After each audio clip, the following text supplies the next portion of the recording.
আমাদের চ্যানেলের সকল আপডেট পেতে আপনার স্ক্রিনে সাবস্ক্রাইব ও বেল বাটনটিতে ক্লিক করুন। গর্ভাবস্থা নারীর জীবনে নিয়ে আসে অসংখ্য পরিবর্তন। এই পরিবর্তনগুলো বাহ্যিক, অভ্যন্তরীণ যে কোনো ধরনের হতে পারে। এর মধ্যে অন্যতম স্কিন বা ত্বকের পরিবর্তন। প্রথমবারের গর্ভবতীরা এই পরিবর্তনগুলো দেখে ভয় পান বা দ্বিধাদ্বন্দ্বে থাকেন, এগুলো ভালো না খারাপ।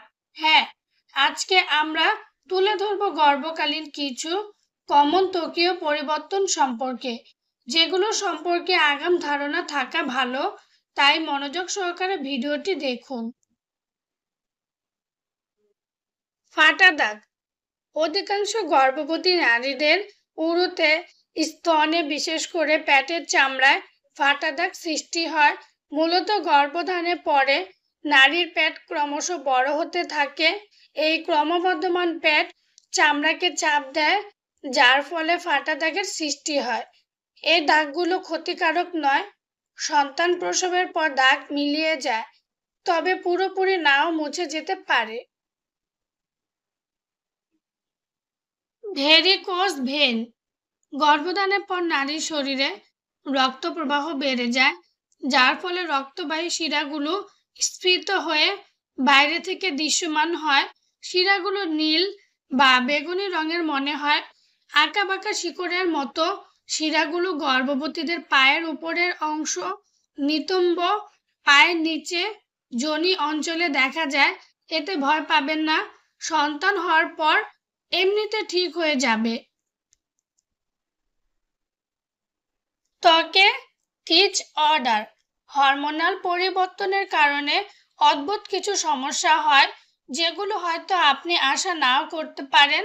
আপনার মুখ, গলায়, স্তনে, যোনি অঞ্চলে ছোপ ছোপ দাগ পড়তে পারে। তবে মনে রাখবেন, প্রত্যেক গর্ভবতী আলাদা ব্যক্তিত্ব, তাই সকলের ক্ষেত্রে এরকমটা হবে বলা যায় না। চুল।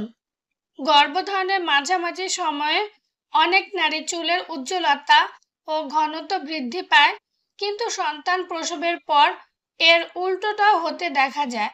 অর্থাৎ প্রসবের পর চুল পড়া বেড়ে যেতে পারে। এছাড়া গর্ভকালীন সময় শরীরের বিভিন্ন অংশে অবাঞ্ছিত লোম উঠতে পারে। এতে ভয় পাওয়ার কিছু নেই, এগুলো সাময়িক পরিবর্তন, কিছুদিন পর ঠিক হয়ে যাবে। চুলকানি। অধিকাংশ গর্ভবতী জানান তারা এ সময় চুলকানির সমস্যায় ভুগেছেন, বিশেষ করে পেটের ফাটা জায়গায়, স্তনে, যোনির আশেপাশে। ঠিক কী কারণে এ ধরনের চুলকানি হয় জানা যায়নি, তবে ধারণা করা হয় রক্ত প্রবাহ বৃদ্ধি ও হরমোনের ওঠানামা এর পেছনে দায়ী। তবে চুলকানি বেশি হলে ডাক্তারি পরামর্শ নিন। ব্রণ বা র্যাশ। মুখে হঠাৎই ব্রণের প্রাদুর্ভাব দেখা দিতে পারে। অনেকের আগে থেকে ব্রণ থাকে, কারো এই সময় নতুন করে ব্রণ হয়। ব্রণ শুধু মুখেই নয়, পিঠে, বুকে, স্তনে ও যোনির আশেপাশে হতে পারে। মূলত অ্যান্ড্রোজেন হরমোন অতিরিক্ত তৈল গ্রন্থি তৈরি করে, যার ফলে ব্রণ তৈরি হয়। তবে ভয়ের কিছু নেই, গর্ভধারণের শেষে ঠিক হয়ে যাবে। পরিষ্কার পরিচ্ছন্নতা বজায় রাখলে এর প্রাদুর্ভাব অনেকটা কম হবে। লিনিয়া নিক্রা। গর্ভবতী নাভি থেকে তলপেট পর্যন্ত একটি লম্বা গাঢ় দাগের সৃষ্টি হয়। এটি প্রায় সকল গর্ভবতীর হয়ে থাকে, এমনকি গর্ভাবস্থা ছাড়াও হতে পারে। তবে গর্ভকালীন সময় এটি গাঢ় হওয়ায় ভালো করে বোঝা যায়। এটি সঠিক কারণ জানা যায়নি, তাই এটি নিরাময়ও নেই। তবে সন্তান হওয়ার পর এটি এমনিতে মিলিয়ে যায়। তো আজ এ পর্যন্তই, ভালো থাকবেন।